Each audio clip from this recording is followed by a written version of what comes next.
In the name of the Father, and of the Son, and of the Holy Spirit. Amen. I sit here in the little grotto in my hometown church of Clinton, Mass. St. John, the guardian of Our Lady, church by the great ancestors of the faithful departed. I think so much of my granddad, James Hastings, who was so much a part of that early new evangelization of the Catholic Church. I think of my dad being such a pillar of this particular church, on the altar as a lector for 45 years plus. Both my mom and my dad were catechists here in this particular church for many years and did great honor and service to Jesus by proclaiming the truth of the Catholic faith. I will be faithful to those words of our Lord through Mary and keep my teaching faithful to the Catholic Catechism to now honor my parents, John and Mary Kilcoyne, with my ministry in gratitude for one great life lived. Amen. Talk Catholic. And now Talk Catholic with Tim Kilcoyne, a show about faith and other teachings. TalkCatholic.com, Tim Kilcoyne, and I am sure that if there's anything 2020 taught us to do, I hope it is to pray. And this is our Saint of the month, last Saturday of the month usually, and I would like to take a little time out today, not because it just so happens to be Saint Timothy, that I would like to talk more about the origins of Catholic theology relative to having saints to look up to. I'd like to choose a wonderful book, and don't make any bad jokes. It's called Catholicism All in One for Dummies.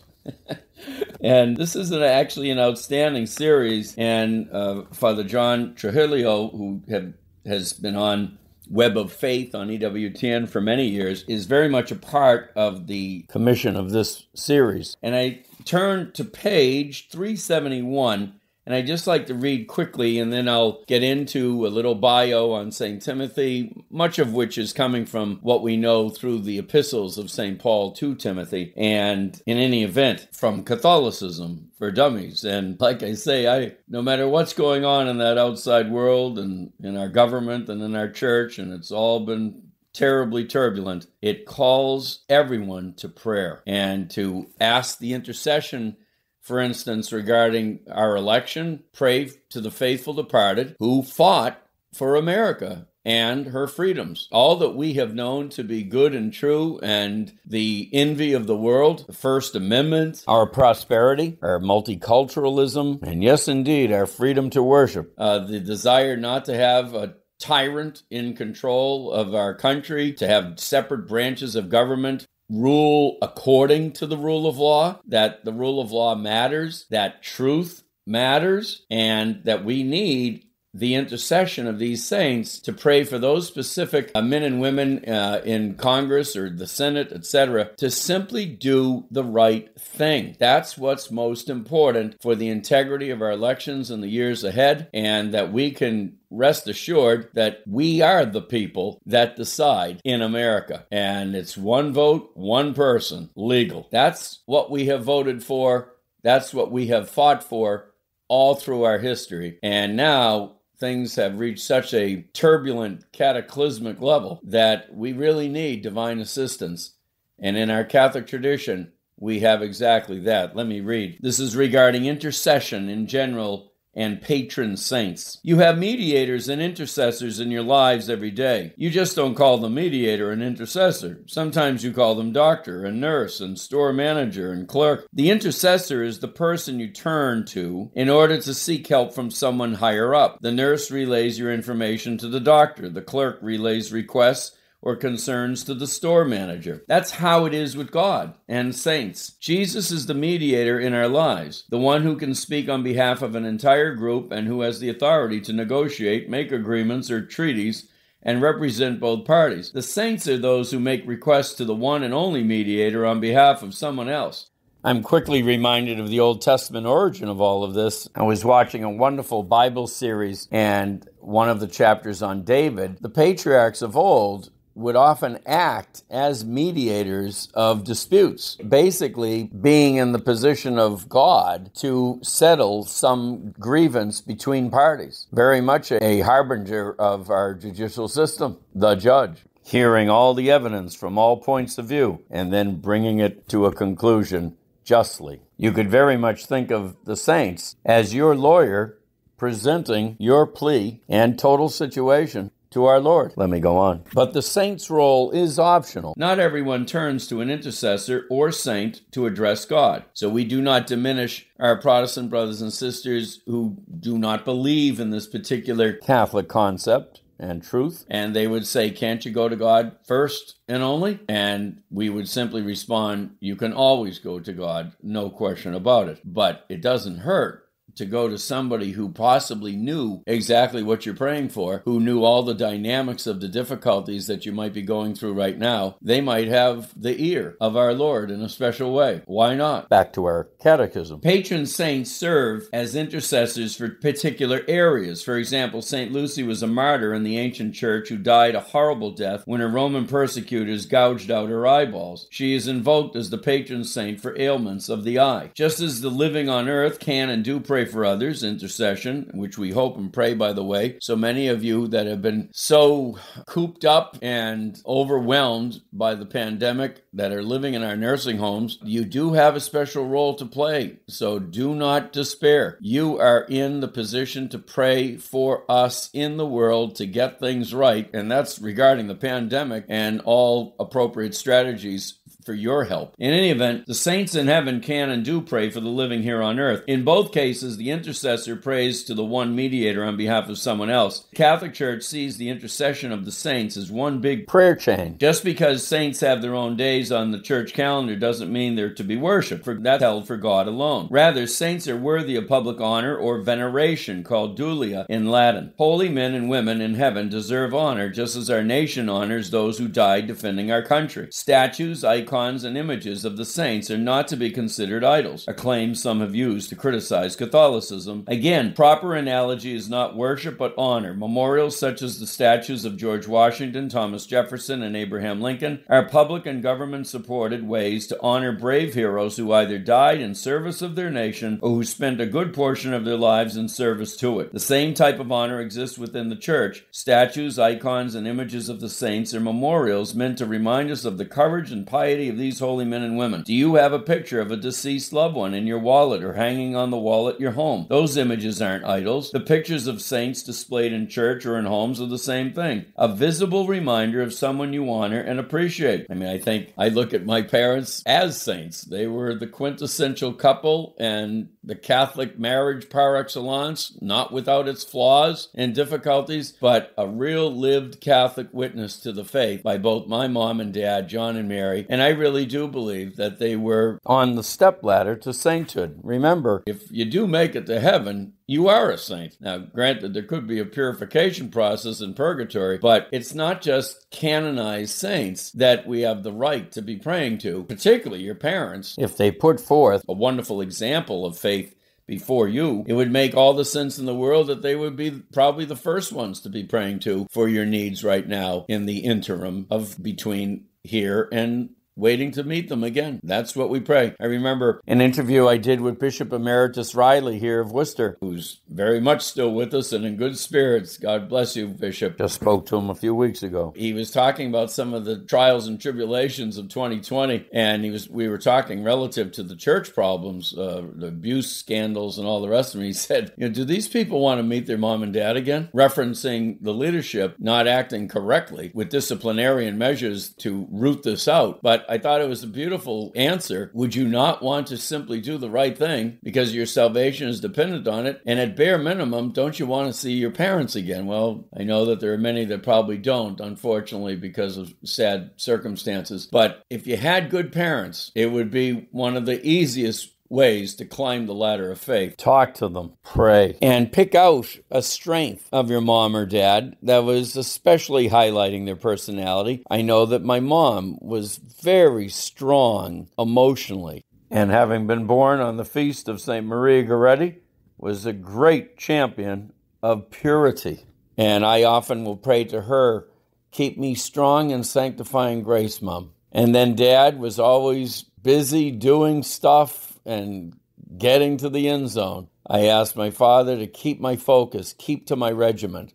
Help me to keep going, Dad. And what a great grace from Dad that I received his Marine uniform from my first cousin Michael on Christmas Day. Not coincidental with what I believe Dad stood for and who I can pray to right now regarding our country. Marine that he was. This is an example. These were particular strengths that they had spiritually, and so I pray for the same strength to them as they lived it out over the long haul. Relative to canonized saints, our book here, Catholicism for Dummies. Canonized saints not only have a feast day, but also have churches named after them, such as St. Bernadette's Church or the Church of St. Anne. The building is still a house of God and a place of divine worship, yet the place is dedicated to the intercession of this particular saint. Schools, elementary, high school, college, and university, too, can be named after canonized saints to honor their legacy of faith, which is exactly why it is almost sacrilege when these universities or parishes who hold the particular saint's name and then have disgraced the Catholic faith by simply not teaching it. All too many parents have known the experience of their son or daughter going off to a Catholic college only to lose their faith 80% of the time. So that's a disgrace and a real assault on the saint of that school. And last tidbit here. By canonizing many new saints, St. John Paul II showed the world that sanctity and holiness don't belong to a clerical minority. Heaven is open to anyone who wants it and is willing to live a good and holy life. All right, so this is secular sainthood. I believe St. John Paul II canonized over 1,000 saints, regular folk, you and me. So this is important because in previous shows, I've certainly talked about the tragedy of a sharp dichotomy between clergy and lay. That has been the case for too many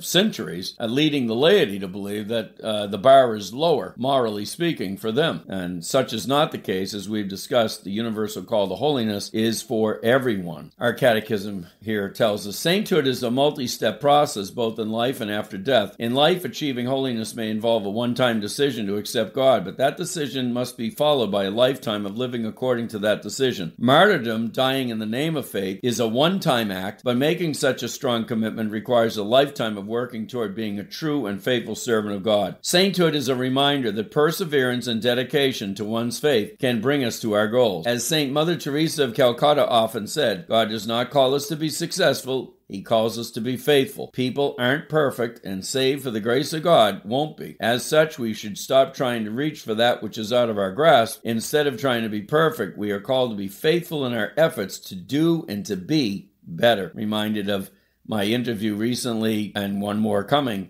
first Saturday of February, with Father Jonathan Meyer, who so often introduces the Mass by asking the congregation to pray today at this Mass to be a better version of yourself. How can you allow the sacraments to help you to be better versions of yourself? Finally, sainthood is also a reminder that even the most hardened sinner isn't without help or hope. Through God's grace, anyone can turn his life around and return to the faithful. And I'm reminded here of a book I have entitled From Scoundrels to Saints. People like St. Augustine that led a pretty frivolous, promiscuous life and became one of the great teachers, a doctor of the church. So very often when they have a background that might be sordid, as we might say, from the old books, they know the dynamics of sin all the better. They lived it. Makes sense that they could teach even better about it, which is another reason why I do what I do. It's not because I'm an Oxford scholar. Thank God. But it is because I'm a regular guy. Lay people who are in the world, who are experiencing all the temptations of life, perhaps way more so than someone who is tucked away in the monastery. Not to say that they don't have different temptations, but nevertheless, lay people are unique in trying to live holiness in that jungle out there, and it ain't easy, that is for sure. In many cases, we have a tougher time. Therefore, our sanctity in that jungle is all the more holy. So step it up, lay people. The opportunities for grace, as Mother Angelica would say, are abundant. I'm also reminded of an old book this tremendous lover, Father John Boylan, who was referencing St. Gemma and not getting to where she wanted most to go, which was to become a consecrated religious. She was rejected. And his point is that it's not about the end zone. It's not about that goal line. It's not about whether you get to the final goal of your charted course or not. You might not. It is about the effort in trying to get there. The holy effort God sees. The world may not. But God can bring out great redemptive value. He's not looking at the uniform that you necessarily wear or the title that you possess, your rank in civil society or in the church. This is exactly why Mother Mary Angelica always used to say, if you want to learn your faith, learn about the lives of the saints.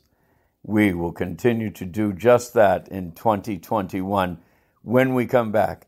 St. Timothy. This is WQPH Radio 89.3 FM. We'll be right back. Okay, from Catholic.org website on St. Timothy. Born at Lystra, Laconia, Timothy was the son of a Greek father and Eunice, a converted Jewess. He joined St. Paul when Paul preached at Lystra, replacing Barnabas, and became Paul's close friend and confidant. Paul allowed him to be circumcised to placate the Jews, since he was the son of a Jewess, and he then accompanied Paul on his second missionary journey. When Paul was forced to flee Berea because of the enmity of the Jews there, Timothy remained, but after a time was sent to Thessalonica to report on the condition of the Christians there and to encourage them under persecution, a report that led to Paul's first letter to the Thessalonians when he joined Timothy at Corinth. Timothy and Erastus were sent to Macedonia in 58, went to Corinth to remind the Corinthians of Paul's teaching, and then accompanied Paul into Macedonia and Achaia. Timothy was probably with Paul when the apostle was imprisoned at Caesarea and then Rome, and was himself in prison but then freed. According to tradition, he went to Ephesus,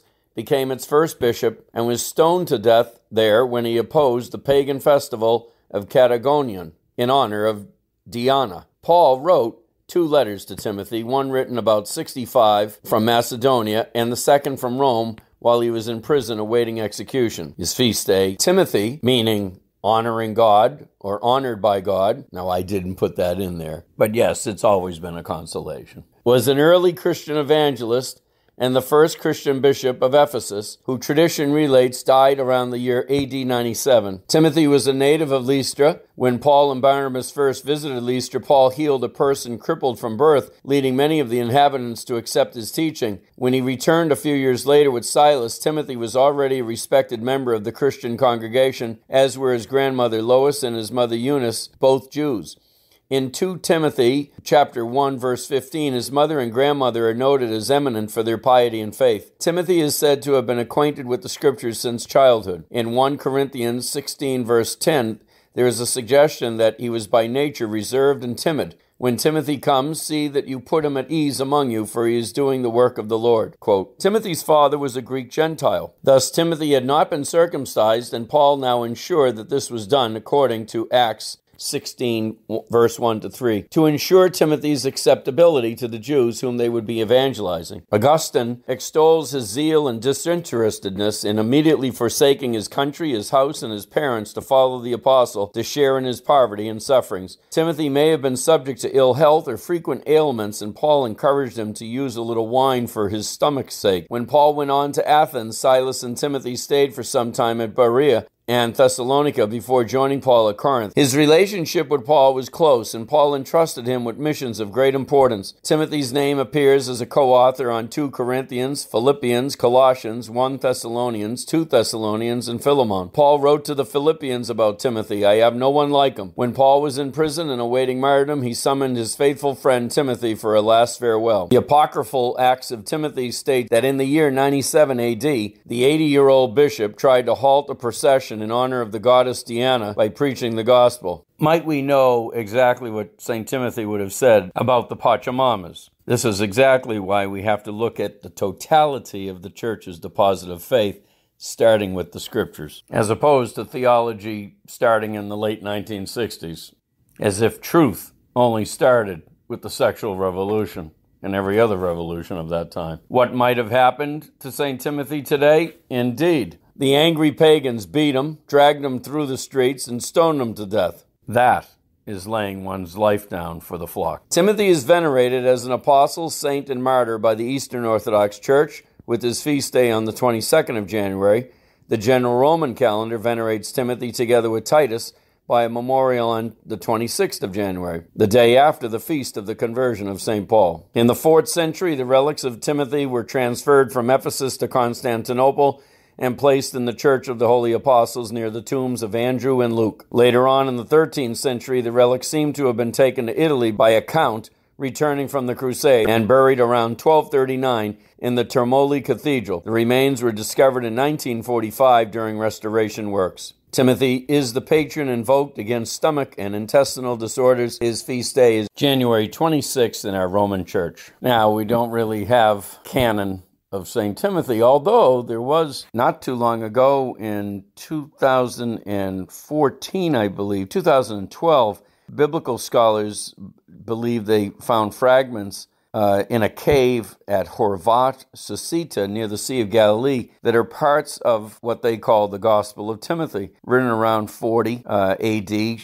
shortly after Jesus' death and resurrection. And these would make them the oldest Christian writings in existence. In fact, they were written in Aramaic. But again, these are not part of the canon of divine scripture. In any event, we have St. Paul and his themes written to Timothy in the epistles 1 and 2 Timothy. A succinct summary of the qualities of leadership are very much expressed by St. Paul in both 1 and 2 Timothy from a great little book I have called The Early Church and the Acts of the Apostles and in Their Writings. St. Paul says to Timothy, "A bishop must be above reproach, temperate, sensible, dignified, not quarrelsome, and no lover of money. He must not be a recent convert, or he may be puffed up with conceit and fall into the condemnation of the devil. Moreover, he must be well thought of by outsiders, or he may fall into reproach and the snare of the devil. Deacons likewise need to be serious, not double-tongued, not addicted to much wine, not greedy for gain. They must hold the mystery of the faith with a clear conscience, and let them also be tested first. Then if they prove themselves blameless, let them serve as deacons. The women likewise must be serious, no slanderers, but temperate, faithful in all things." He says to Timothy, "If I am delayed,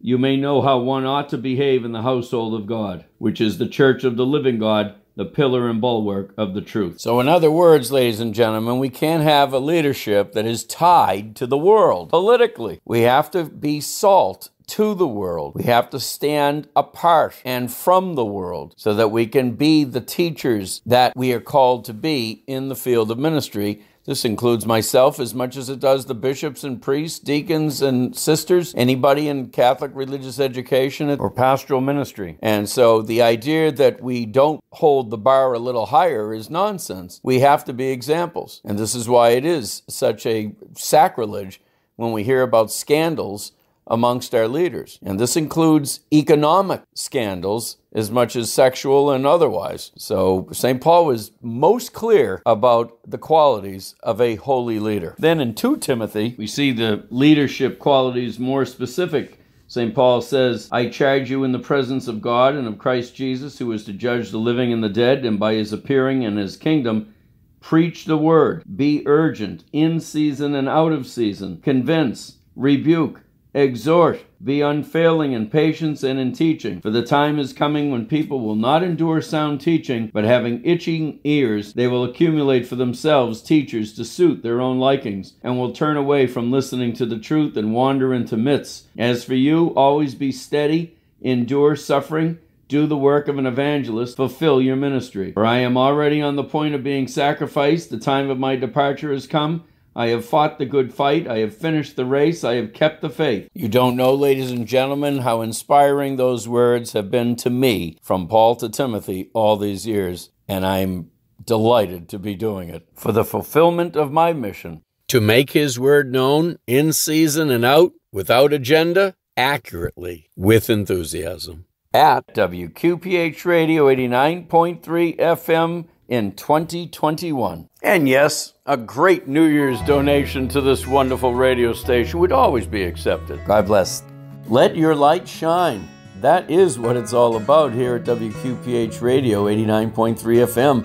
But we need to hear your story. You want your voice to be His voice. That is making the faith known to others. Please, my number is 877-625-3727. Tim Kilcoyne, TalkCatholic.com. St. Mother Teresa told us, your ministry is your work right where you are. Grab on to this microphone. God bless.